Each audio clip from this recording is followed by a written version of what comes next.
സുവിശേഷം 11-ാം അധ്യായം 9 മുതൽ 20 വരെയുള്ള വാക്യങ്ങളാണ്. നമുക്കേറെ വെളിച്ചവും ഏറെ പ്രത്യാശയും നൽകുന്ന വാക്കുകളാണ് ദൈവമേലും ഭാഗമായിട്ട് നമുക്ക് അംഗീകരിക്കുന്നത്. യാചിപ്പീൻ എന്നാൽ നിങ്ങൾക്ക് ലഭിക്കും, അന്വേഷിപ്പീൻ നിങ്ങൾ കണ്ടെത്തും, മുട്ടുവിൽ നിങ്ങൾക്ക് തുറക്കപ്പെടുമെന്നുള്ള ഒരു അനുഗ്രഹീതമായ നമ്മുടെ മുമ്പോട്ടുള്ള ജീവിതത്തിന് വലിയൊരു പ്രത്യാശ അല്ലെങ്കിൽ വലിയൊരു വെളിച്ചത്തെ നൽകുവാനായിട്ട് നിതാന്തമായ ഒരു വേദഭാഗമാണ് നമ്മോട് സംവേദിക്കുന്നത്. നമുക്ക് അനേകം ആവശ്യങ്ങളുണ്ട്.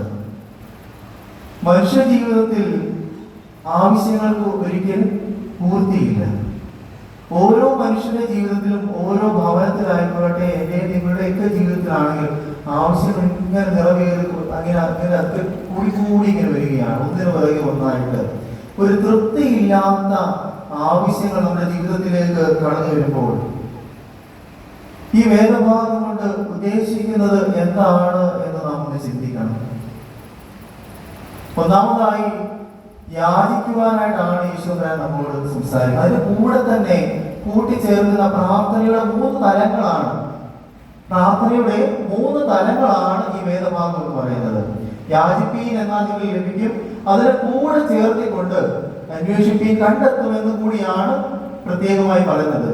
അപ്പോൾ നീ എന്താണോ യാചിക്കുന്നത് അത് അന്വേഷിക്കേണ്ട ഉത്തരവാദിത്വം നീയുണ്ട്. കാരണം നീ ചോദിച്ച അല്ലെങ്കിൽ നീ യാചിച്ച കാര്യം നിനക്ക് ഉതകുന്നതാണോ അല്ലെങ്കിൽ നിനക്ക് ദഹിക്കുന്ന കാര്യമാണോ നീ ദൈവത്തോട് ചോദിച്ചത് എന്ന് നീ അന്വേഷിക്കേണ്ടതായ ഉത്തരവാദിത്വം നിനക്കുണ്ട്. അതുകൊണ്ടാണ് ആദ്യം ചോദിച്ചത് യാചിപ്പീൻ നിങ്ങൾക്ക് ലഭിക്കും, അന്വേഷിപ്പീൻ കണ്ടെത്തുമെന്ന്.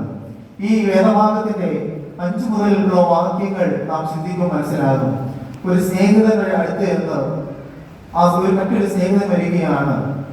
അവന്റെ വീട്ടിലേക്ക് ഒരു സ്നേഹിതൻ കടന്നു വന്നു. അവൻ ഭക്ഷിക്കുവാനായിട്ട് എന്തെങ്കിലും കൊടുക്കേണ്ടതായിട്ടുണ്ട്, അപ്പം കൊടുക്കേണ്ടതായിട്ടുണ്ട്.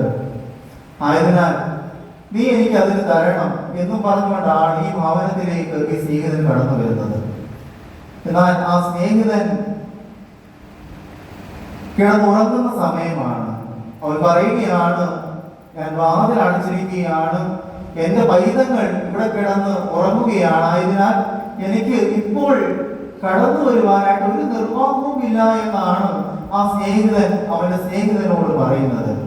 എന്നാൽ ആ കടന്നു വന്ന സ്നേഹിതന്റെ ആവശ്യം അവന് വലിയ ആവശ്യമുള്ള ഒരു കാര്യമായിരുന്നു. കാരണം അവന് ആവശ്യമുള്ളത് തന്റെ സ്നേഹിതനെ തൃപ്തിപ്പെടുത്തുവാനായിട്ടുള്ളതാണ്. അതുകൊണ്ടാണ് അവൻ നിരന്തരമായി ആ ഭവനത്തിൽ നിന്ന് മുട്ടിയതിനാൽ ഗത്യന്തരമില്ലാതെ ആ സ്നേഹിതനെ എണീറ്റ് വന്ന് ഭവനം തുറന്നു കൊടുത്ത് അവൻ അപ്പം നൽകേണ്ടതായ കാര്യമുണ്ടായത്.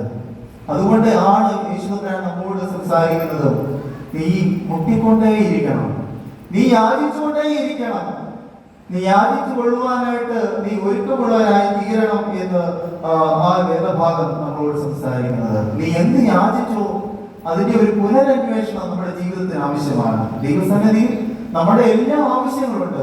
ആ ആവശ്യങ്ങൾ എന്റെ ജീവിതത്തിന് ഭാഗമായി തീരേണ്ടതാണോ അത് എന്റെ ദുർലാഭത്തിന് വേണ്ടിയാണോ നീ ചോദിക്കുന്നത് എന്നൊരു പുനരന്വേഷണം യാചിക്കുന്നതിന് കൂടെ തന്നെ ഒരു പുനരന്വേഷണം നയിക്കുവാനായിട്ട് ഇടയായി തീരണം. അബ്രഹാം പിതാവ് പ്രാർത്ഥിക്കുന്നുണ്ട്, അനുഗ്രഹിച്ചിട്ടല്ലാതെ ഞാൻ നിന്നെ വിടുകയില്ല എന്ന് പറയുന്ന അബ്രഹാം പിതാവിനെ കാണുന്നുണ്ട്. ആയതിനാൽ അവന്റെ അനുഗ്രഹം ലഭിക്കുവാനായിട്ട് ഇങ്ങനെ നിരന്തരമായി 1 പ്രാവശ്യമോ 2 പ്രാവശ്യമോ 3 പ്രാവശ്യമോ ചോദിക്കുമ്പോൾ ലഭിക്കുന്ന കാര്യമല്ല. നിരന്തരമായി നീ ദൈവസന്നിധിയിൽ യാചിക്കുവാനും പ്രാർത്ഥിക്കുവാനും കടപ്പെട്ടവരാണ്. അനുഗ്രഹിച്ചിട്ടല്ലാതെ ഞാൻ നിന്നെ വിടുകയില്ല എന്ന് യാക്കോബ് പറയുന്ന പോലെ നീ എന്നെ അനുഗ്രഹിച്ചിട്ടല്ലാതെ ഞാൻ നിന്റെ സന്നിധിയിൽ കഴിക്കുന്ന എന്റെ പ്രാർത്ഥനകളെ അപേക്ഷകളെ നീ എന്നിൽ അനുഗ്രഹിക്കണമേ എന്ന് പ്രാർത്ഥിക്കാനുള്ള മനസ്സും നമുക്ക് ആവശ്യമാണ്. നിരന്തരമായ ഒരു മുട്ടലാണ്, ഒരു മുട്ടിക്കൊണ്ടിരിക്കുവാനുള്ള ഒരു അനുഭവം നമ്മുടെ ജീവിതത്തിൽ ഉണ്ടാകണം.